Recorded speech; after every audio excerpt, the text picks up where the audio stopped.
Blue 42! Blue 42! Hut! Hike! This is The Game Managers on WJLX 101.5, America's one and only sports talk show. Breaking down college football's biggest games, latest news, and greatest moments. Are you ready? 'Cause it starts right now.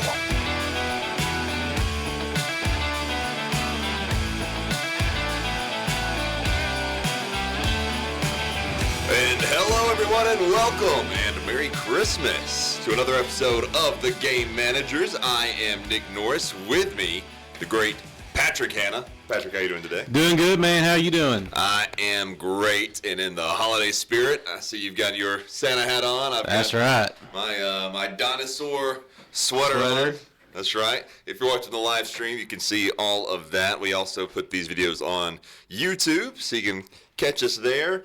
Or listen, if you're hearing us on radio, listen on any of your podcast apps. Find us there as well. We're going to be talking a lot today, Patrick. Alabama-Oklahoma game this weekend. The upcoming other playoff round one matchups. John Cena's last match. Phillip Rivers, he returned last weekend. And this weekend's NFL slate. And Patrick, a lot of NFL news as well. It looks like the Chiefs, because they lost, and the Patriots lost, and the Jets lost, and the Cardinals lost, the Kansas City Chiefs have been eliminated from the playoffs for the first time since 2014 due to their loss to the Chargers. Mahomes also went down with ACL, torn ACL, as did Micah Parsons in his game. Yeah, that was, I think a lot of people are just in shock. Yeah. I mean, because it's almost guaranteed over these past few years, if the Chiefs are in the playoffs, they're going to the Super Bowl. Yeah, we should say this isn't just the first time Mahomes has missed the playoffs. The first time he's missed the AFC Championship. Yeah. And this is really, too, the first time that he's missed a game because of injury. Now, he's sat games because they've clinched early and they just got other people time and let starters rest. And that's just an incredible stat in itself. Yeah. But, I mean, the only positive thing from this is Travis Kelce can focus on his wedding now. I mean, that's probably the only positive thing in there. And there's been some rumblings, and, we talked about this before it came on, that Andy Reid might retire because of this aspect. But, Mahomes still has 6 or 7 years left. I mean, we never want to see somebody go down like that, and somebody that has been so much their franchise and that has been the face of that franchise. Yeah. But, I mean, Andy Reid, he still has good years left in it. I mean, he's just, the number after 66 and stuff age. And so, that one was a big surprise. We talked last week about, the Commanders being a shocker and all, because they were kind of turning the corner and stuff there. But, man, I'm really just shocked by the Chiefs.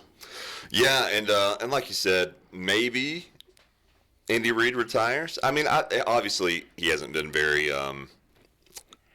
happy this season because they've been losing. But, I mean, he still seems overall to be enjoying it. Unless this year has just really taken a toll on him, which is possible. I mean, yeah, it's possible. But, I mean, he's somebody, too, because he's still somebody that calls plays. He could easily turn that over and just be a CEO type. Oh, yeah. And do that for his last couple years. But did you see the news about the Browns game and the controversy there with Shedeur Sanders and the wristband?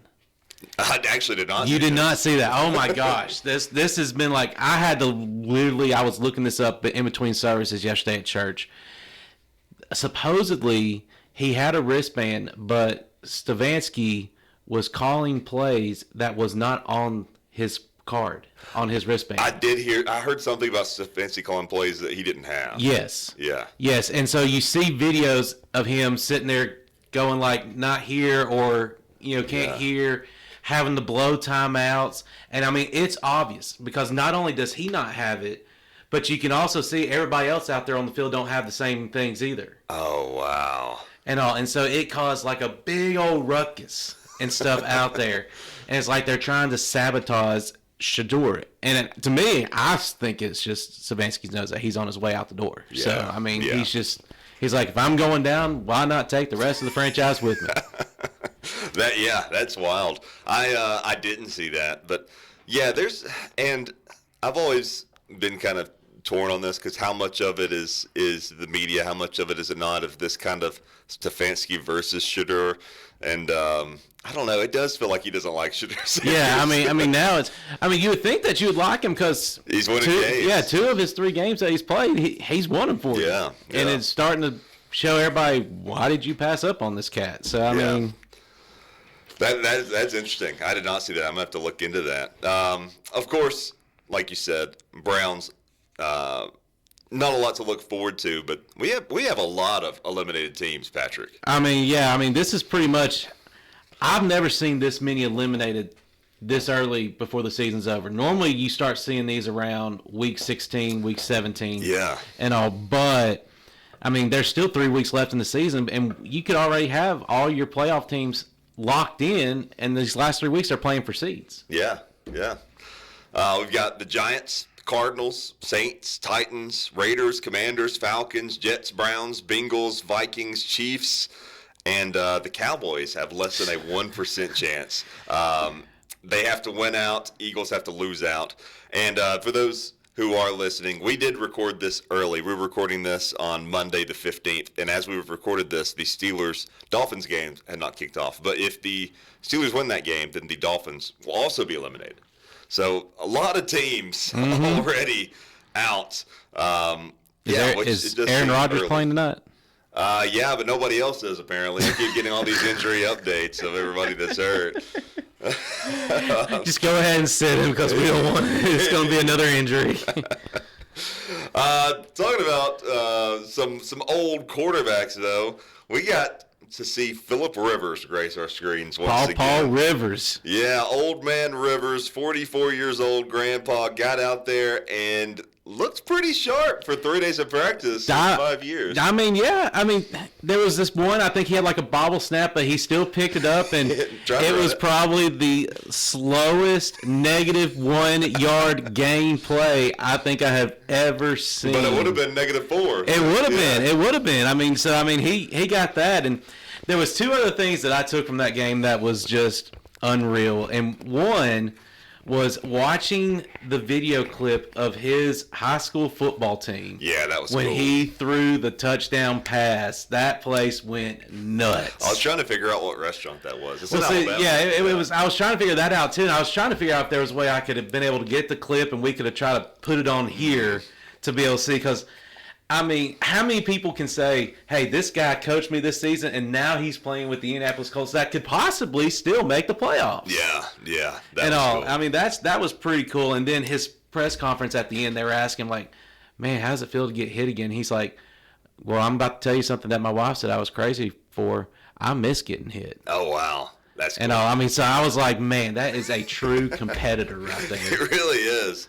18 for 27, 120 yards, a touchdown, a pick, 73.1 rating. I mean, pretty good. Yeah, that's not bad for. And a lot of those incompletions were to start the game. Because I remember at one point he was like 6 for 11, something like that. And then he was 10 for 16 at halftime. So he made up, a lot of these he made up for. Yeah. And that pick also was on a last-ditch Hail Mary. So. Yeah, it was I think the Hail Mary at the end of the game. Yeah, it's the very last play. Yeah. So, I mean, that brought his rating down. But if he didn't have that pick, he probably would have ended in the high 80s. Yeah, I was thinking high 80s, low 90s in that aspect. So, I was really impressed. I mean, he looked better than most backup quarterbacks would have done. So, oh, yeah. So, well, and there's been a lot of people that have just been like so mad. Like Cam Newton came out saying, "I stay in shape," and this guy looks like he's put on 50 pounds of just sitting on the couch eating pizzas. Yeah, and I'm sitting here going like, "Well, Cam, you had your chance to come out of retirement and you didn't look that good." And you make a lot of money off a TV show. They don't want to pay you a lot of money. They want to pay Phillip Rivers the least amount possible. They're paying him the veterans minimum. Yeah. And with you, it's going to be a couple million. Yeah. So they got to deal with them. And also, like, Phillip Rivers, he his strength was always his mind and being able to just tear up defenses, but despite not having always the best physical attributes. And he still has it mentally. And I guess they saw that in practice and said, well, let's just get him out here. Yeah, let's let him go ahead and start. Because, I mean, it's the same playbook he had from 3 years ago. Yeah.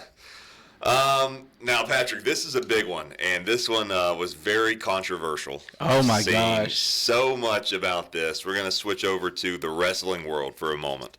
But in a shocking twist, John Cena ended his retirement tour with a tap out to Gunther in what has adamantly, what everyone has been saying, what he has adamantly been saying, will be his final match ever.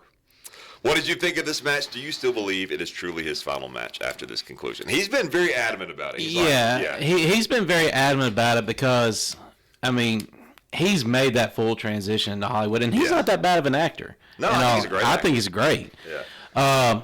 But he came out and said that he will still be a part of WWE, but it's going to be in a coat and tie. He's going to be like an ambassador in that aspect. He may, on special episodes, he may just come out there just to wave to the crowd like some Hall of Famers do. Yeah. But this is the first time that he's only tapped out in his matches 2 other times. Yes. And the last time was 20-something years ago. Yeah. And the thing with this is, and I did some research on this, and I thought about trying to talk to James Phillips about it because, I mean, this is in his world here. But things that I read is that a lot of times when you have a veteran of that status, most of the time they lose their final match, and it's to somebody that they see as the next big star in a flagship. But normally, it's by pin. It's very rarely that somebody of that status is willing to tap out because that's basically you saying, I give up. Right. And normally on pins, they say they're knocked out. And he's the never give up guy. Yeah, and so it goes against all of his catchphrases and everything in that aspect. But the thing that has caused so much controversy is if you go and watch his clip of where he was tapping out, you see him sit there and he has a grin and he's kind of got that little, smirk on his face like, let's just end this kind of aspect. So a lot of people think he wasn't happy with his retirement match. His retirement tour was a lot of different things because he never really was a heel. But the crowd always kind of booed him because they booed him to hate him, but in a good way. Right. In that aspect because he was always winning. And then he tried this whole heel character, and it was just totally out of really touch with his whole persona. Because he kept the same music. Most of the time they changed music, they changed their look. Yeah. He did none of that and stuff. But I really do feel that will be his final match. I mean, there's a lot of people saying, oh, go to the competition and have a retirement tour because they did a better one for Sting and things of that aspect. But here's what my take is on it, and it kind of is in line with what you're saying too. I think this was supposed to be him giving up on his own terms, and he didn't sell it well enough. I think he's a great actor, and I think this is the one case he didn't, when it was probably the most important acting of his career. Oh, yeah. And I think you do see the smile on his face, and I think because of the position and the angle, you don't realize he's smiling at first. And I think if he would have waited another half second and just kind of like breathed, like closed his eyes, breathed, then taps, then I think people would have got that a little bit. Yeah. I think in a rewatch, people are going to get that, but when it was happening, people were booing. People were losing their minds. Oh, yeah, and they were saying, people online were crying. Yeah, crying, explicits. You even see some people in the crowd that, like some of the wrestlers came out and sat in the crowd to watch the match. Yeah, and they're sitting there going like, he tapped? He tapped? He never gives up. Yeah. I mean, so it's almost like you saw the superhero just die. Right. In that aspect. Right. Yeah, I think what people were expecting was John Cena versus 150 wrestlers. Yeah. And I think they got one, and then people were already a little bit like, okay, well, this better be a really good match. And then he taps. And the guy that he faced, I mean, is a very, very good wrestler, very good technician that is somebody that could carry him being older and all. But I think what a lot of people were wanting, and I'll be honest, as a Cena fan growing up, is to see one more time John Cena versus The Rock. Yeah. Is what I think they were wanting to see. And if there was a minute there when this happened, I was like, okay, well, what's next? Like, what's about to Yeah, happen? because and then nothing happened. You know, they just did the video. If people remember back to WrestleMania a couple years ago, they teased that aspect because Cena had announced already that he's going to do a retirement tour for his final year. Right. And the last person that came out was The Rock, and they had that stare down, and a lot of people were thinking this was a tease that was going to happen. Yeah. And then nothing just kind of comes of it. But, I mean, Rock's kind of busy himself. He's making movies left and right. Yeah. Well, let us know in the comments, either on Facebook or YouTube, what you thought of that one. Because that's something that people have a lot of opinions on, about John Cena. If you liked the match, let's even say, even if you didn't like the result, did you like the match itself, at least up until that point? And on top of that, I mean, the guy that he wrestled, they had to give him personal security escort to leave the building because there were people that were trying to get back behind the area and was like wanting to riot with this cat. That's crazy. Well, let's switch gears. We're going to go back to college football. Auburn star defensive lineman Keldrick Falk declared for the NFL draft. Now, this is not a surprise. No. He was allowed to be honored on senior day despite being a junior. Projected to be a top 15 pick. Not much of a surprise there. No. I mean, I think everybody expected it. I mean, to be honest, I was shocked that he came back this year because he was projected first round, last year. But he came back, improved his draft stock. I know Durkin would like to be able to have him back for this transition year, but you can't blame him. No. But there was one a little more shocking today, Patrick. Oh, gosh, yes. Yeah, so Auburn wide receiver Malcolm Simmons plans to enter the transfer portal when it opens January 2nd. He recorded 40 receptions, 451 yards, 3 touchdowns as a true freshman. And I imagine he's going to be offered a whole lot of money somewhere. Yeah, because over his last 2 games, he averaged over 100 yards receiving. Yeah. And when Derek Nix took over the play calling is when all of his stats really started to shine. I am surprised by this because he is a receiver. Now, a lot of people want to say Thompson was a big surprise too, but I wasn't really surprised by Thompson. I think that was, and no offense to Thompson, but I thought that was a dud in that aspect. But Simmons, I thought, really fit Golish's offense. And I really thought that would be a good weapon for Daniels or for Deuce Knight in that aspect.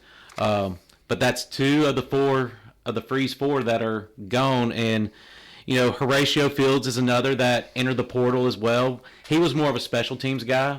And also that, I mean, I kind of understand there. But if Simmons is gone and all that's left is Coleman, hey, you got a chance there to be able to get some reps. Yeah. Damari Austin left before the season started. Hollis Davidson, not surprising. Golish doesn't use a tight end very much.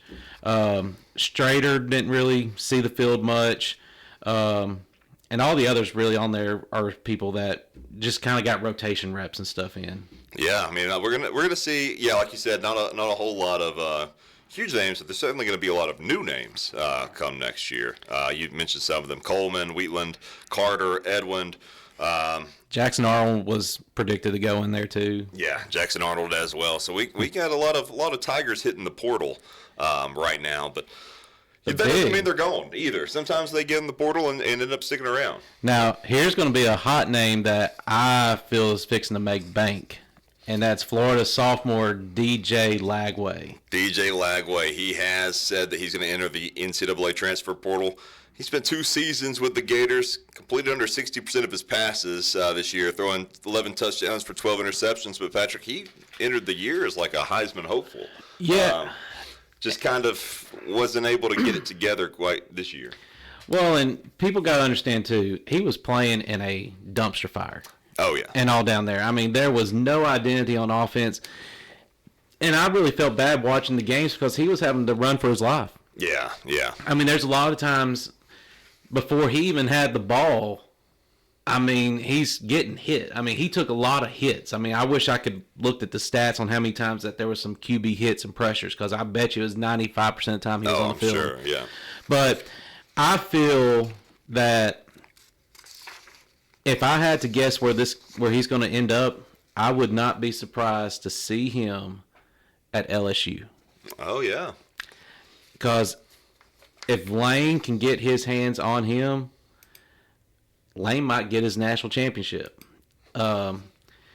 Texas was another option that I think he could possibly end up at as well. But, would love to see him at Auburn, but we've got two, and we're possibly going to be getting a third and stuff from South Florida that's going to follow him. But yeah, he's probably want to go somewhere he's not going to have to compete that much. Yeah, so I think I could literally, realistically see him at LSU. Yeah.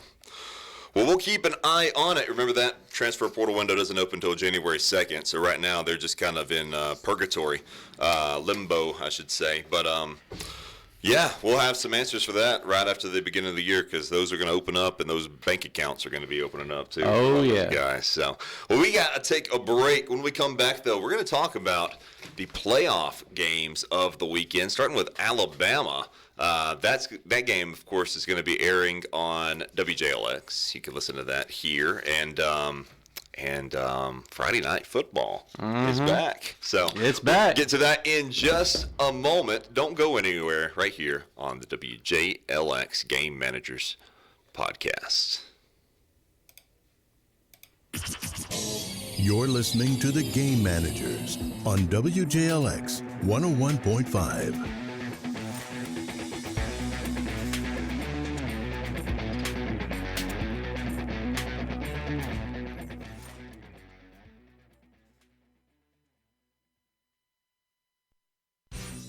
This is Ashley Anthony coming to you from North Country Ford in beautiful Arab in Jasper, Alabama. Guys, I know you just heard my better half say that there's a big competition. Well, let me tell you what team you want to be part of. You want to be part of Ashley's Ford team. The number one selling truck in the world is the Ford F-150, and the number one place to buy your vehicle is from Ashley. Make sure you ask for Ashley's team. Guys, don't listen to what he said. I'll give you the biggest discounts, the most money for your trade, and the best buying experience you ever had. Y'all come make the short drive to Arab or Jasper, Alabama, and I promise you'll be glad you did. Make sure that you ask for Ashley's team because that's the winning team. Nobody wants to be on my better half's losing team, right? Y'all make the short drive to Arab or Jasper, Alabama, where I promise you'll drive a little and save a lot. Or check us out on the web at northalabamacars.com. And as he says, but I say it better, I'll see you soon. Hello, folks. This is Greg Anson with North Country Chrysler Dodge Jeep Ram in beautiful Arab and Jasper, Alabama, bringing you the biggest competition between the Chrysler store and the Ford store all year long. Our teams are teaming up to save you thousands of dollars. We've actually put the teams together, and they're in a competition to see who brings home the trophy. So in conjunction with the Chrysler Wrap Up the Year sales event, we are giving the biggest discounts of the year. It is our Wrapping Up the Year sales event, and the only way that we're going to win this competition against Ford is if you show up to save the thousands of dollars. Top dollar for your trade and 0% financing and the lowest payments possible. For instance, a 2025 Jeep Grand Cherokee discounted over $12,000, driving home for $29,999. Used cars as low as only $49,999. That's the kind of savings that you're going to get when you buy from the Chrysler store at North Country Chrysler Dodge Jeep Ram in Arab and Jasper. Check us out on the web at northalabamacars.com. I'll see you soon. You're listening to the Game Managers on WJLX 101.5. And welcome back to the Game Managers, where we are about to get into the football of the weekend. And we're going to start strong on Friday. One everybody around here is most interested in. Number 9, Alabama at number 8, Oklahoma. Alabama is now a 1.5-point favorite. Now, they weren't earlier, but I know. Slowly becoming the favorite now. Do you like the Tide in this one? It'll be a third loss in the row for them if they don't get it to Oklahoma. Yeah, and I think Alabama fans can finally breathe because the board kind of put the rumors to rest that he's not going anywhere, and Bama finally came out and said that they're working on an extension and all for him. Yeah. And so I think that kind of gives them a little bit of breathing in that regards. Man, Oklahoma's defense though, man, that rush, I don't think Ty Simpson's going to be able to handle that. I also don't think Alabama's a team that's really, at least this Alabama team, that's really motivated by past losses. Yeah. They just haven't really shown that to be the case, or by smack talk or anything, which can be good, but on a more balanced team, I'd say. Under a Nick Saban team, that's good. Yeah. But this is a team that sometimes they don't always show up to play their best ball, and they've been leaking oil for a few weeks now. And if they were to win this, if I remember correctly, do they play Indiana? Yes. Yeah. So that'd be a rough one as well. I've got it right here. So yes, winner of Alabama Oklahoma will play Indiana in the Rose Bowl on January 1st. Yeah. So if I had to make my prediction right now, I would have to go with Oklahoma, because Oklahoma has shown that they can bounce back from a tough loss, and I'm just not sold on Bama, because the SEC championship game was embarrassing. It was, and yeah, there's no other way to spin that. It was really embarrassing, and it's like Alabama peaked at the wrong time, and like I said, they've kind of been leaking oil. They've been looking a little rough here recently. I'm going to take Alabama. I just think it's so hard to beat a good team twice, and I do think, despite that humiliating loss, Alabama is a good team. I actually said before the Alabama-Georgia game to my friend, we were watching a game, and I was like, I'll actually feel better about the playoffs, the first round, if Alabama loses the SEC championship. It's like, if we lose the SEC championship, I think we win the first round. If we win the SEC championship, I think we lose the first round. So I like Alabama in this one. I do think if there's ever a time they're going to come out playing angry, it's got to be now, because they've been hearing this for a couple weeks now, how terrible they looked and how they're frauds and all these things. Plus, with the added fact of them playing Oklahoma again, who already beat them. But, how far is that going to carry them? I don't know, because like you said, Oklahoma defense pretty good, and Oklahoma can play with anybody. Oh, yeah. So, but I'm going to take Alabama in this one. I'm sticking with the Tide. Now, Saturday, we've got number 12, JMU, and number 5, Oregon. I don't know if you've kept up with some of the stuff JMU's been posting. Their fans, it's pretty funny. I mean, they're just adding fuel to the fire. I mean, they're already an underdog in this, but, I mean, you're setting your team up to be murdered in this one. I mean, underdog is 21.5 point underdog. Yeah. So 3 touchdown and quarter, underdog. Pretty insane, but they're having fun with it on social media. Yeah. I saw them repost a video of Oregon. There was a slow-mo video, and they're like, if this is real Oregon, it's the slowest team in America. Just stupid stuff like that. I do predict Oregon to win, but I'm real excited to see them play Texas Tech in round 2. Yeah. Winner of this one will play Texas Tech in the Capital One Orange Bowl. And that one will also be January 1st. Yeah, I'm taking Oregon on this one. I hope it's JMU. I think that'd be great. But it's going to be Oregon. And I'm sure that's your pick as well. We got Tulane versus No Lane, number 11 versus number 6. Now, Ole Miss is still a huge favorite, 17.5. So they are also essentially a 3-touchdown favorite. Do you like Ole Miss even without Lane there? Well, isn't Tulane's their new coach, Will Hall, is he coaching this one, or is it? No, it's still the previous coach. Summerall? Yeah, Summerall. Okay. Summerall. Because I didn't know if he was going to start too in that one. I'm like, man, battle of new coaches. No, every other coach is letting their coaches coach in the playoffs. Well, they have decent human beings that they're letting go. So, that's true. And they're not going to their rival. Yeah, that's goodness also gracious. Correct. And the winner of this one is going to face Georgia in the All-State Sugar Bowl. I mean, Ole Miss has got a lot of pieces still there. Nobody has opted out. Right. The staff, for most part, is staying. And like I said last week, I think it's cool that Charlie Weiss is bringing some of the LSU coaches that are being retained by Lane on offense to be able to come and help. Yeah. In that aspect, I think that's kind of cool, and I think it's cool that the Ole Miss, AD's allowing it in that aspect.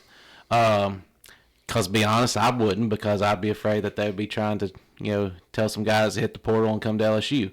But, it's their show, not mine in that one. But I think Ole Miss wins that one, and then you got the big showdown of what in my opinion, should have been the SEC championship of Ole Miss and Georgia. I agree. I do think that Ole Miss wins it, and then I think they get smacked by Georgia as well. But Ole Miss has a chance. If they win this whole thing, they are getting a 30 for 30 quickly. Oh my gosh, that will be insane if they were to win the whole dance. And if they win the whole dance, then Pete Golden gets a lifetime contract. Oh, 100%. Yeah. Do you know where you can catch this game, Patrick? Is it going to be on? Is it Disney Plus? Or is it going to be one of those? TNT or True TV? What? I didn't know that was happening. TNT True TV is where you can watch this. See, because I thought one of these games was going to be on the ESPN Plus deal that goes through Hulu and Disney. Not that I'm seeing. Oh. So the two of them are ABC ESPN, two of them are TNT True TV. JMU Oregon's TNT True TV, Tulane Ole Miss is TNT True TV. Dang. The other two are ABC ESPN. They must have not think a lot of people will be watching that since Lane's not there. Yeah, it's crazy. I didn't know True TV had money like that. I didn't either. And the Paramount better watch out. They're going to start taking them next. Yeah, we got a new Netflix buyer. Yeah. Yeah. And then we got number 10 Miami, number 7 Texas A&M. The Aggies are a 3-point favorite. This is the one besides Bama that I'm most excited for. Yeah, this one is going to be real good because are we going to see playoff Beck show up? I mean, because he always showed up big in postseason play, and A&M's having a very historical season. Yeah. In that regards. This whole schedule to me is odd. This game, which I think it's this one or Alabama is the best game. Let's say Alabama's the best game. That's a Friday night game, and then the Texas A&M Miami are the second best. Is 11 a.m. on Saturday. So they got the other two that are on True TV. They've got the night slots for some reason, 6:30 and 2:30. This one was a hard one for me to pick in our Capital Bowl.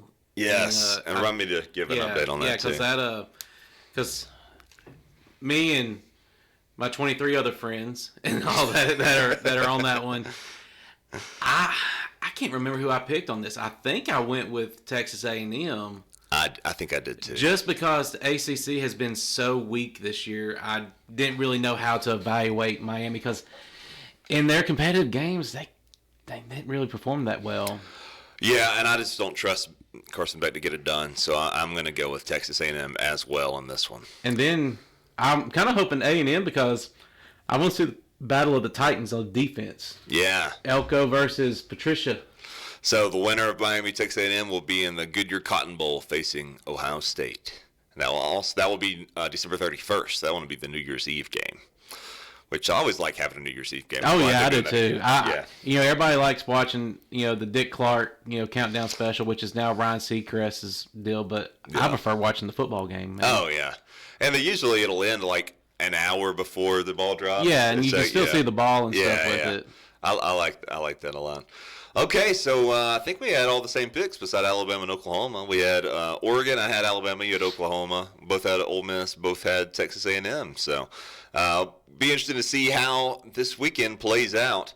And yeah, I guess make sure you have True TV or TNT on your TVs if you want to watch half of these games. And isn't just because it's in the state of Alabama, isn't the JSU and Troy?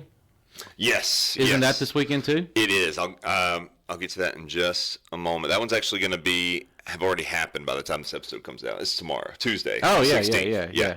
So Troy Jack State. Yeah, sorry we missed that. We'll recap that one when we come back the next week as well. We'll talk about a lot of the bowl games that have passed by that point. So like we said, we're recording this before it comes out on Monday. There's going to be some bowl games, and this list is going to shift.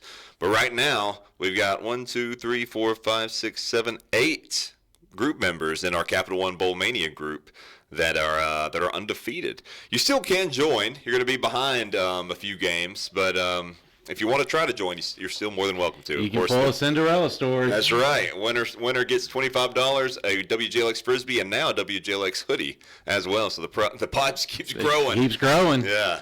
All right. Well, let's take – actually, before we take another break, we are missing our fan favorite host once again. Maddie is not here with us to do her minute. She is under the weather tonight, so we are hoping that she feels a whole lot better when she wakes up in the morning.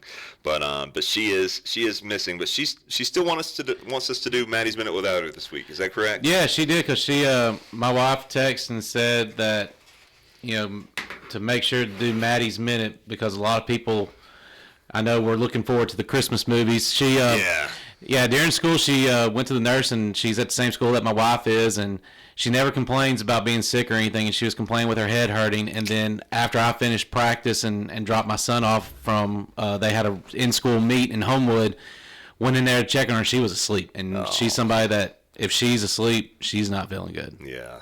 Well, we hope Maddie feels better, but yes, we will carry on Maddie's minute for you, and but it won't be the same without you. We surely miss you. But she wanted us to talk about our 5 favorite family or kids Christmas movies. We'll say Christmas movies for kids.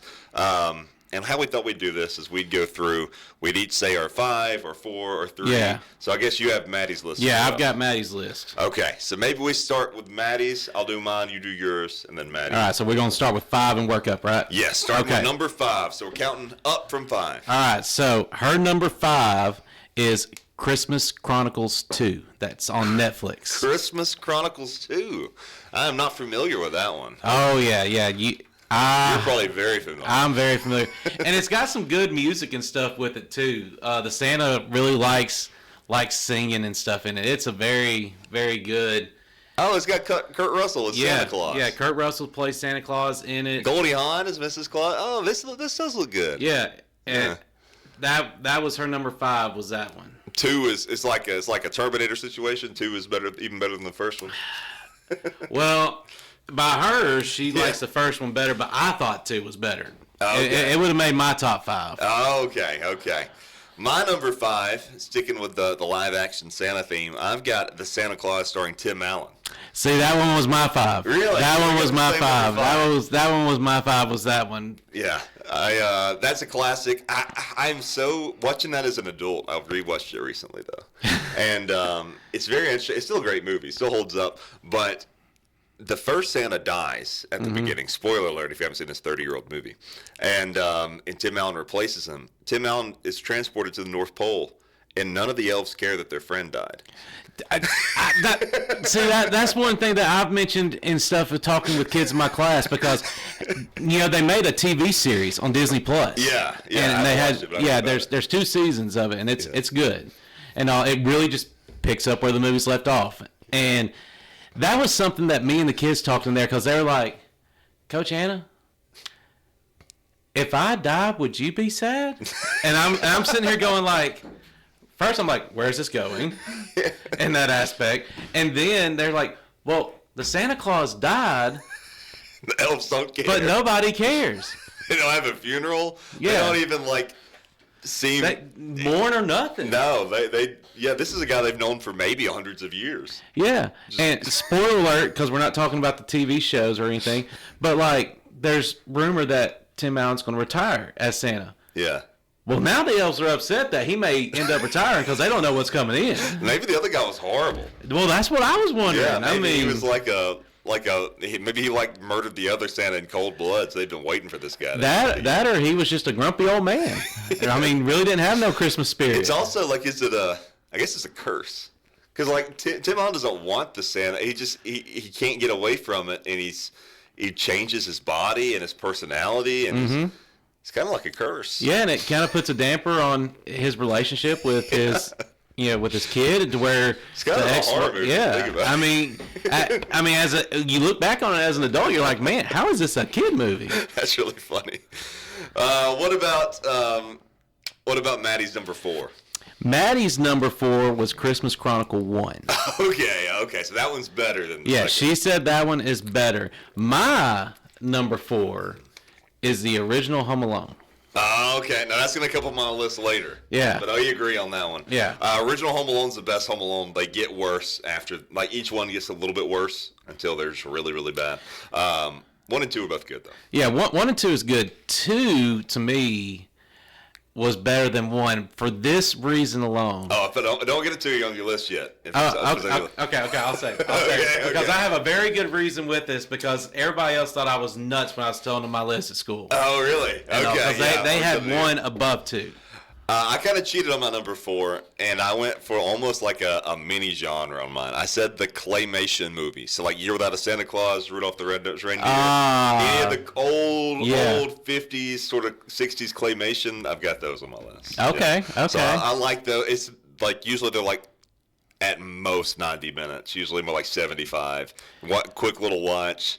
I just think they're cute, and they don't really make movies like that anymore. No, they don't. TV special sort of claymation stuff. Yeah, because there was, when I was like little, some of those kind of scared me, because like the monster, like in the Rudolph one, and then like when Santa Claus come to town, like they're trying to arrest and put Santa in jail, and I was like, what are they doing to Santa?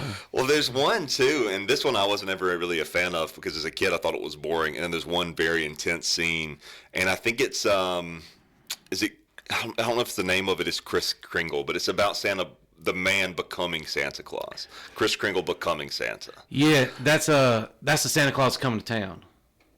Is it okay? Is it? Yeah. Is that the one that the angel like gets involved, or is that? So there's one where like death comes for Santa in his sleep, and like. Okay, I don't think that one is it. David the angel comes. There's like a lot of biblical imagery in this Santa Claus story. Okay, no, that one's not it, because I just remember that in the Santa Claus Come to Town, it's Kris Kringle making the transition to Santa Claus, because he had to. I see the one in my head you're thinking of. That one is cute. Yeah, because he has to get a wife, and he's like red hair. Yes. Yeah. I can see that one too. I don't know which one I'm thinking of, but it was very intense, and it was a lot of weird sort of ideologies mixing, and I was like, I don't know about this one. There's a lot going on here. But that's going to be kind of my number 4. Is all. What's Maddie got for 3? Maddie for 3, she has Elf. Elf is a classic. Yeah, it's going to make most lists. It's one of the last like big Christmas movies. It is. And it's one of the last sort of like, just in general, it's kind of that last gasp of like movies that you just recall lines from. Mm-hmm. It was like that up until like the early 2010s, when that kind of, I feel like you don't get that as much anymore. That was really made a cultural impact, that movie. Oh yeah, that one, and the iconic long burp that he does and stuff. Yeah. My number 3, and this is where I was second to go, was Home Alone 2. Okay, so let me hear your reason. Okay, so my reason with this is because it's just amazing to me that he can go into a different state and he can take over somebody else's house to be able to set up all these booby traps. Yeah.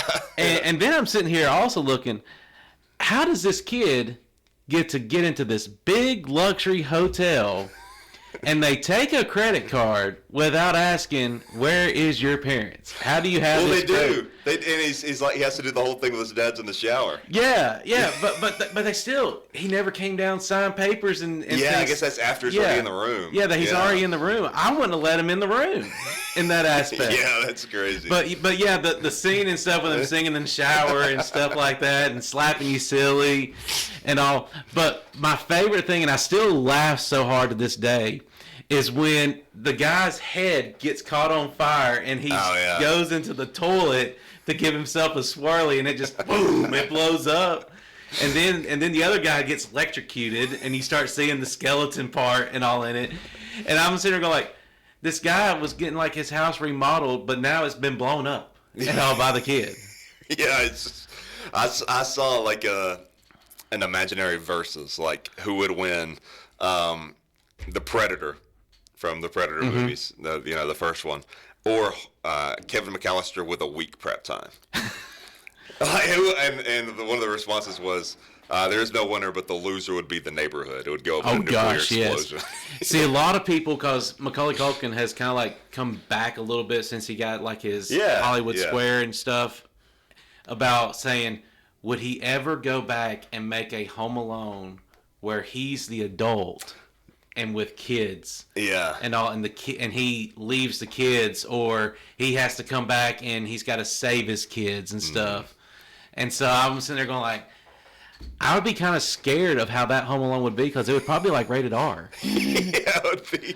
Yeah, because it's not as cute when a grown man's. No, it's not. It's not cute like that because that's called jail and stuff. I mean, Yeah, because he's deadly. I mean, any of those traps would have killed a somebody person in the real world. Yeah, exactly. It would have.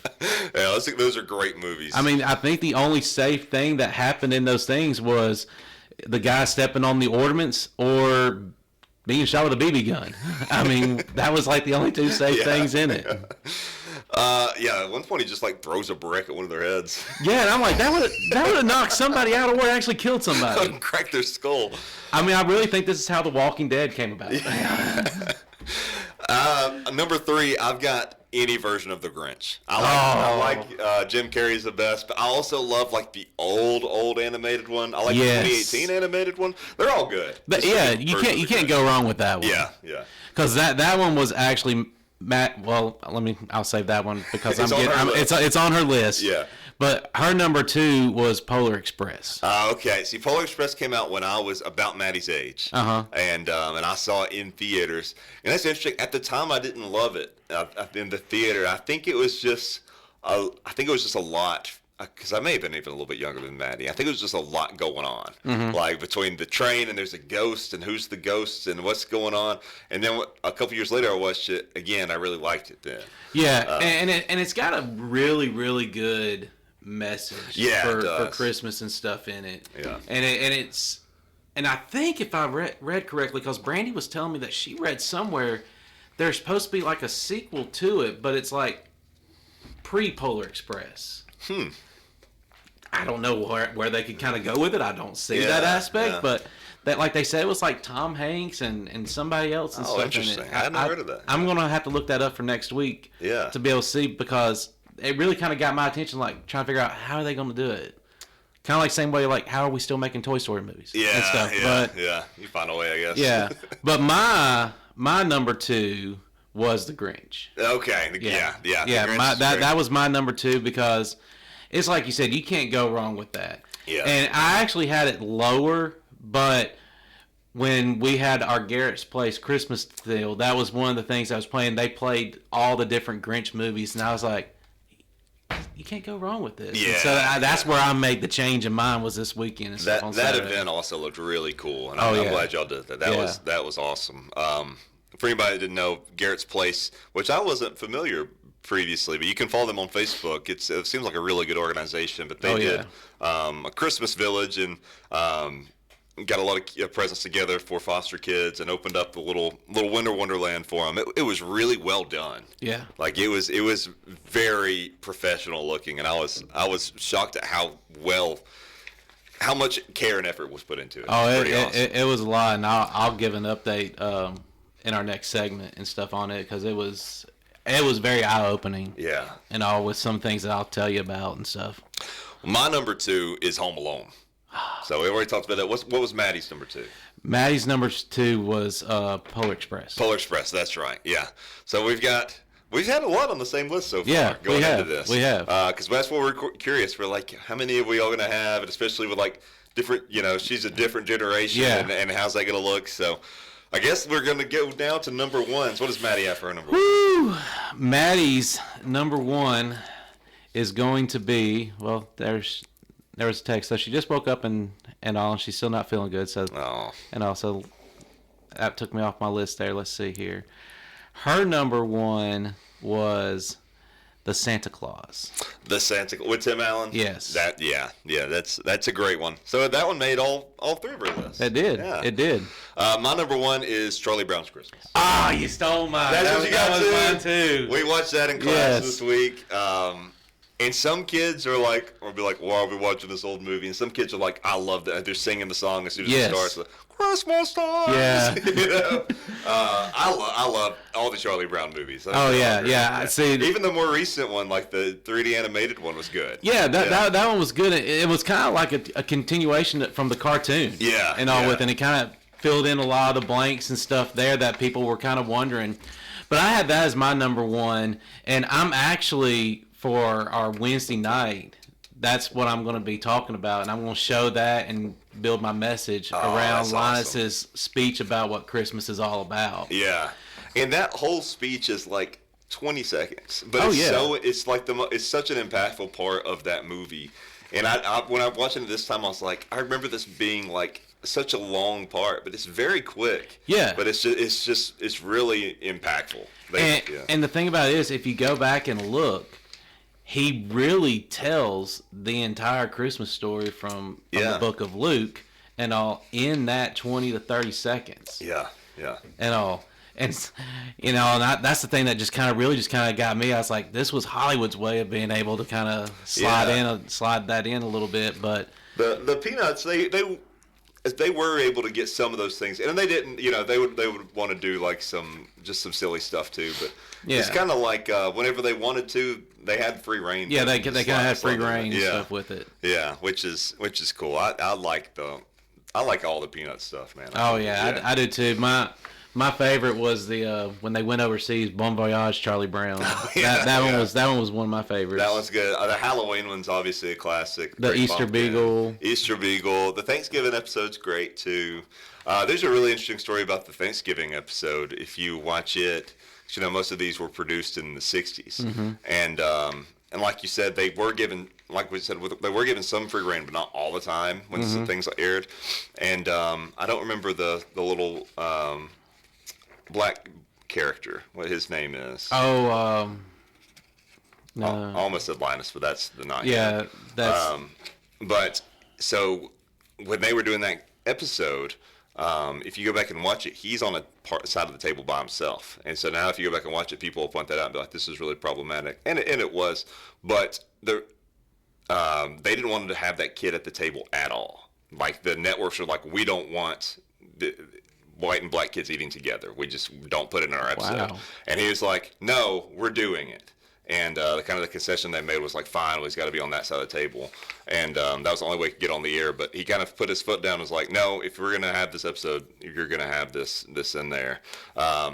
So obviously, like, it would have been best if, like, how he wanted it, the director to be, where they were all eating together. So they still were, but it's a really interesting story, and the Peanuts kind of has a very kind of like quiet role in sort of the anti-segregation movement and stuff like that. It's really interesting if you look into it. But there's a lot of good messaging in all the Peanuts stuff. Oh yeah, and a lot of things behind the scenes had really good messaging that you wouldn't even know. Yeah, So I'm a big fan of the Peanuts as well. Well, all right, we're going to take a break. When we come back, we're going to quickly look at the. We're going to skip the NFL slate this week. We'll look at Sunday night, Monday night football. Then we'll talk Jasper wrestling, and then we got to get to our weird news of the week, as well as that update as well on Garrett's Place, Christmas Village. So don't go anywhere. We'll be right back after the break. You're listening to The Game Managers on WJLX 101.5.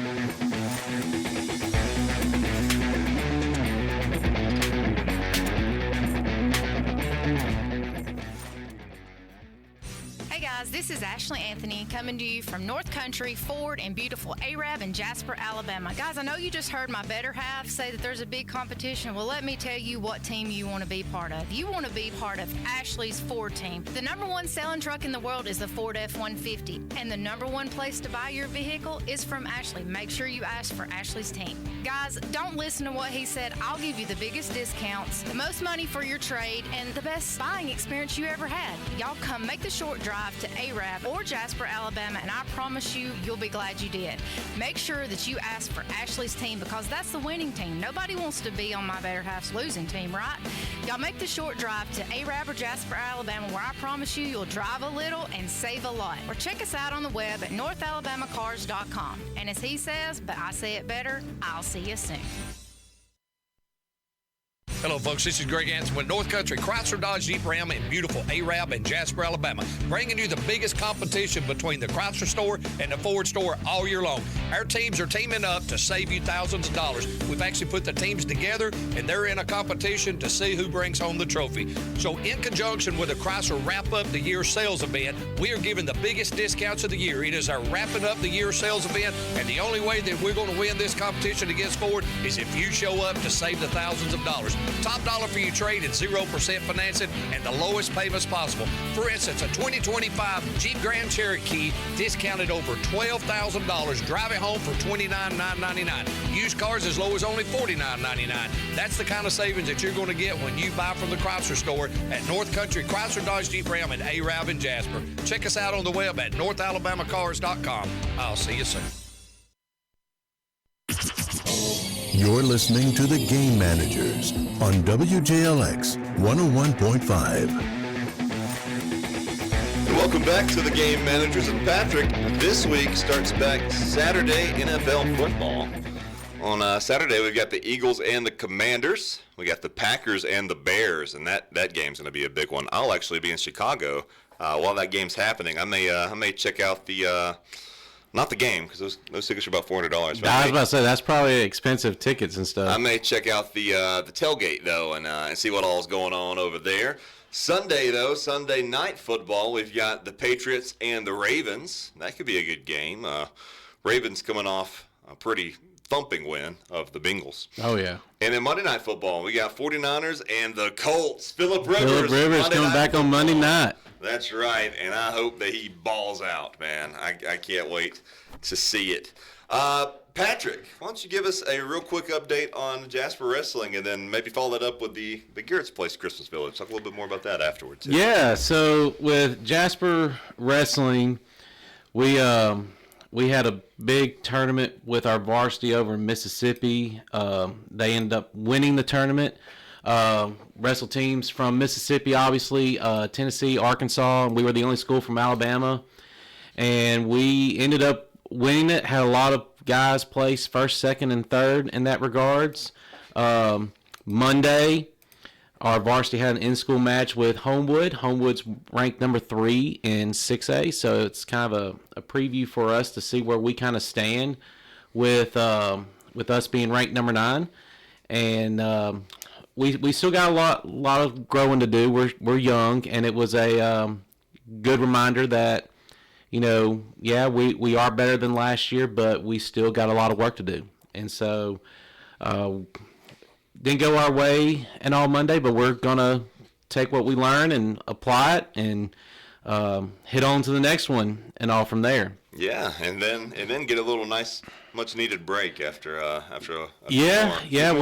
we'll get a nice little break for Christmas. We'll come back on the 26th and have a weight check and all, and get a nice little run in and there to get us ready for the region duels and all that will be kind of coming up. Well, I know Monday didn't go the way that we wanted, but man, it's been an impressive start. Oh yeah, it has been an impressive start. I mean, to be ranked in the top 10 in 6A in wrestling, it's a huge accomplishment, and just for us to be able to say that we did that this year is a big victory and stuff for us.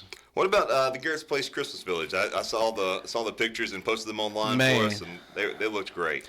Man, that I've had a lot of people at church tell me that is going to be one of the things that you're going to be excited about that we do and stuff, because I'm big about community outreach. I'm big about serving in the community, and this is just, we have our church members started this foundation, and it has really grown. It serves kids that are in foster care.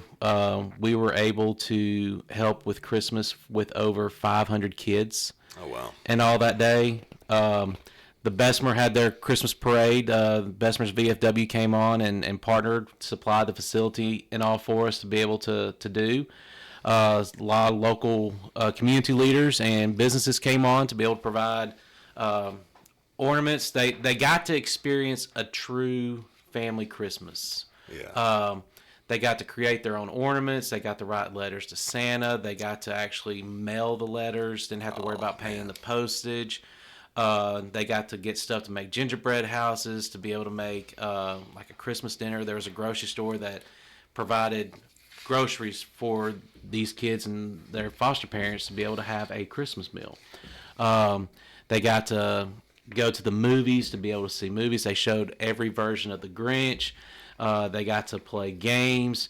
Brandy and I, we were with a station that provided them to be able to buy Christmas presents for their siblings. Oh, man. In that aspect, and just being able to see those kids get excited over different toys, and they would go at different times in there, and a lot of them would be watching their siblings to see what they would get excited about, and so they would go, "Hey, can I get that for my sibling?" and stuff as a gift, and it was just, I'm literally tearing up right now just hearing that. Oh man, it was really, really tough, and I was glad that Maddie got to be a part of that, because she was truly an angel in that aspect, helping like some of the smaller kids or some that had some type of disability to be able to kind of help get their stuff and all for them. There was this one, I know you were proud. Yeah, one of the kids. I told Brandy, I was like, I'm gonna take this kid home. He was like not even a year old, and he was just so excited just to be able to see people. And so I was over there playing with him so the mom could help with some of the other siblings. And I didn't know if I was going to get my fingers back, because he was having so much fun playing with my fingers and stuff, and wanted me to be able to get him out of the thing. And he was just the happiest baby I've ever been around and all. No offense to my own kids, but it was just so happy and all to be able to be there. And he was just the lovingest one. Like, when we were able to kind of get him out, my youth directors got him out of the thing when we got over to their station, and he was just hugging on them and not wanting to let go and stuff. And it was very, very rewarding. Looking forward to the next thing that we can do with them. Our mission house at the church is part of Garrett's Place as well. So that's awesome. Anybody that's in need and all, Garrett's Place is willing to help you and to love on you as well. It's just was just a wonderful, wonderful day. Yeah, please follow Garrett's Place on Facebook as well as Ezra Baptist Church too, which of course is Patrick's church. But man, that literally had me tearing up there for a second. I'm so glad that y'all did that, and it seems like it was one of the most impressive sort of local come together things that I've seen in a while. So I thought that was awesome, man. Oh yeah, that was really cool. Well, switching gears a little bit, get the water out of my eyes here, and let's maybe look at some interesting stories, some weird news of the week in our last couple minutes here on the air. A French tennis player was suspended for 20 years, fined $70,000 for match fixing. 20 years, that's the rest of your career. Yeah, it's over. The International Tennis Integrity Agency said Thursday that French tennis player, and I'm going to butcher this, Quentin Foliot, has been suspended for 20 years, fined $70,000 for match fixing, committed 27 breaches of the tennis anti-corruption program. I mean, that was pretty impressive on saying that name there, bro. That's right. Yeah. Will end in May 2044. I mean, how old would he be then? He's 26 right now. So 46. Yeah, I mean, he still might could play. Yeah. I mean, Andre Agassi did it. Yeah, there you go. I mean, maybe he'll have to stay in shape on his own, or in at least in the French Open. Yeah, there you go. Another story we've got: an Australian prisoner has sued for his human right to eat Vegemite. Have you ever had Vegemite before? I have never had it. It's horrible. I'll bring some next episode. Okay. You can all eat right. on there. Yeah. I'll eat on there and give a review. It's horrible. You're gonna hate it. Okay. Make sure you got a trash can. It's like their peanut butter. It's everywhere. It's like a vegetable-based sort of wax almost. It's a spread. It's what it is. But it's like a vegetable jelly, and it's very, very salty. Like the thing about the saltiest thing you've ever had, it's like that. And they put on everything, man. You go to any restaurant, they just have it like there as a spread, the same way you'd have butter. It's everywhere there.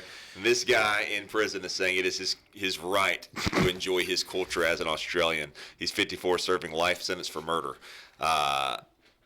And we'll see. It's going all the way to the Supreme Court of Victoria, so he may just get. I mean that's interesting, but this last one, yeah. I mean. Somebody please comment on the feed your thoughts on this story. So a man was arrested after accidentally sending meth through the bank drive-through tube. An Ohio man was arrested after he accidentally sent crystal meth through the drive-through air tube at a bank last week.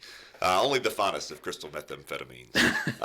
46-year-old Jason G. Smith of Woodsfield was detained by Monroe County deputies last Wednesday. The department confirmed in a post shared on his Facebook. Police received a report of an unknown substance being sent through the tube, and responding deputies, quote, recovered a baggie containing a crystal-like substance consistent with methamphetamine, end quote. Smith claimed to have sent unknowingly after being located in Wayne Township of Ohio Department of Natural Resource Officers. Additional suspected drugs and drug-related items were found in his truck. I would think so. He's innocent. This is just an honest mistake. Could happen to anybody. Smith was transported to Monroe County Jail, though his charges weren't announced publicly. So I guess he just wanted to deposit it. I mean, that's crazy. I mean, to accidentally get your meth and your money mixed up and send it through the bank, man. That's wild. I mean, in our profession, we see some of the craziest, dumbest things that could possibly happen. But I would have never in my life think that I would be seeing a headline of somebody accidentally sending meth through a drive-through at a bank. Yeah. I mean, that's what happened to that poor fellow. Wish him the best of luck. Hope he beats the charges. Thank you for listening. We hope that you have a Merry Christmas. We will be back, though, on December 26th. For the new That's episode. right. We got to figure out when we're going to record that one. Maybe the 26th. We'll see. Maybe depending on if we're both in town. We'll have an episode regardless, though. Don't you worry. we can take it out to the high school and film as they're running and stuff for checking weight and stuff. That'd be pretty good. Get some live interviews. Set up a table. Yeah. Maybe we will. I mean, yeah. Coach Otis and see if we can set that up. That could be fun. But thank you. We hope you have a Merry Christmas. Spend time with your family, friends. Enjoy your days off work, out of school. We definitely will. Oh, yes. And we can't wait to have Maddie back on the show as Yes. well. And I'm looking forward to hearing what her Maddie Minute is going to be. That's probably my favorite part of every episode. Yes.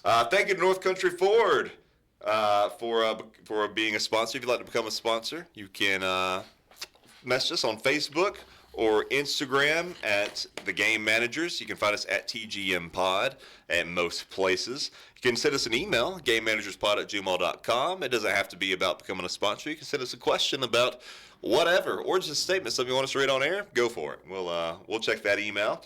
Follow us on the socials and follow us on your favorite podcast app. You can find us there. You can find us on YouTube. Find us on Facebook. All our episodes go live there. You can find Patrick at Ezra Baptist Church. This will go out after the Charlie Brown special, but That's what's right. going on this Sunday? This Sunday, we're going to continue going through Advent. We're going to kind of combine the week 4 and the Christ candle, since Christmas is going to be later on in the week. We're also going to be partaking in the Lord's Supper. It's a tradition that a lot of churches do on the Sunday before Christmas. And so we've got those things going on. And then we've also got we got a couple of Bible studies that people are doing at Christmas as well. Kind of doing some in-home Christmas specials. And we're also going to be going to self-nursing home in Hueytown to sing Christmas carols and to be able to visit with some of the residents over there in between services. That is awesome. I've always liked Christmas carols. Oh, yeah. Carolers too. I always thought it was funny in the movies where people were like annoyed, because I think anybody in real life would be quite giddy. Yeah, because you got to think, they're taking time out of their day, coming to a house that they don't know anybody, just to spread some cheer, man. Yeah. I mean, it's great, and that's something that I always did as a youth pastor. I always took youth caroling around to the nursing homes. You know, this is going to be one of the first times I've been able to do it since COVID, because they kind of had tough restrictions on it, and flu was kind of bad last year. Right. But excited to be able to do it on this one. We've got some members that are homebound that are there, and they sometimes watch our feeds and stuff on there in the nursing home. So we're excited to be able to kind of go there and love on them, and I just love listening to their stories, man. I mean, it's just great time. Live full lives, you know. Yeah, so you can also, like we said, follow Ezra Baptist Church on Facebook. You can catch a lot of their sermons there as well on the live stream. Thank you, everyone, for listening. We can't wait to see you next week. We hope you have a Merry Christmas, eat good food, and don't get too stressed with all the in-laws in the house over the week. Merry Christmas, and we will see you next week right here on The Game Managers. Blue 42! Blue 42! Hut! Hut! Hike! Thank you for listening to The Game Managers. Like the show on Facebook, Twitter, and Instagram at TGM Pod. Until next week, goodbye, adios, and sayonara.